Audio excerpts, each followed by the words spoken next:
Le Petit Prince, chapitre 1. Lorsque j'avais 6 ans, j'ai vu, une fois, une magnifique image dans un livre sur la forêt vierge qui s'appelait Histoire d'écrit. Ça représentait un serpent boa qui avalait un fauve. Voilà la copie du dessin. On disait dans les livres, les serpents boa avalent leur proie tout entière sans la mâcher.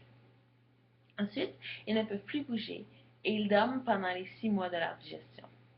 J'ai alors beaucoup réfléchi sur les aventures de la jungle et à mon tour, j'ai réussi, avec un crayon de couleur, à tracer mon premier dessin. Mon dessin numéro 1, il était comme ça. J'ai montré mon chef-d'œuvre aux grandes personnes et je leur ai demandé si mon dessin leur faisait peur. Elles m'ont répondu: pourquoi un chapeau ferait-il peur? Mon dessin ne représentait pas un chapeau. Il représentait un serpent boa qui digérait un éléphant. J'ai alors dessiné l'intérieur du serpent boa afin que les grandes personnes puissent comprendre. Ils ont toujours besoin d'explications. Mon dessin numéro 2 était comme ça. Les grandes personnes m'ont conseillé de laisser de côté les dessins de serpents bois ouverts ou fermés et de m'intéresser plutôt à la géographie, à l'histoire, au calcul et à la grammaire. C'est ainsi que j'ai abandonné, à l'âge de 6 ans, une magnifique carrière de peintre. J'avais été découragée par le succès de mon dessin numéro 1 et de mon dessin numéro 2.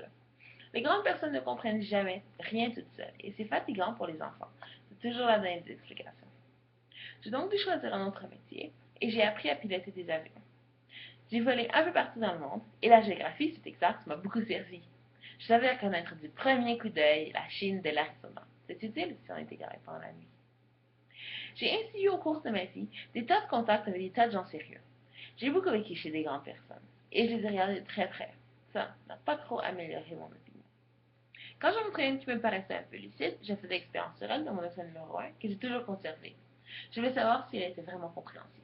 Mais toujours elle me répondait: c'est un chapeau.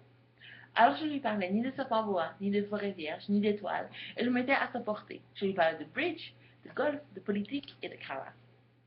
Et la grande personne était bien contente de connaître un homme aussi raisonnable.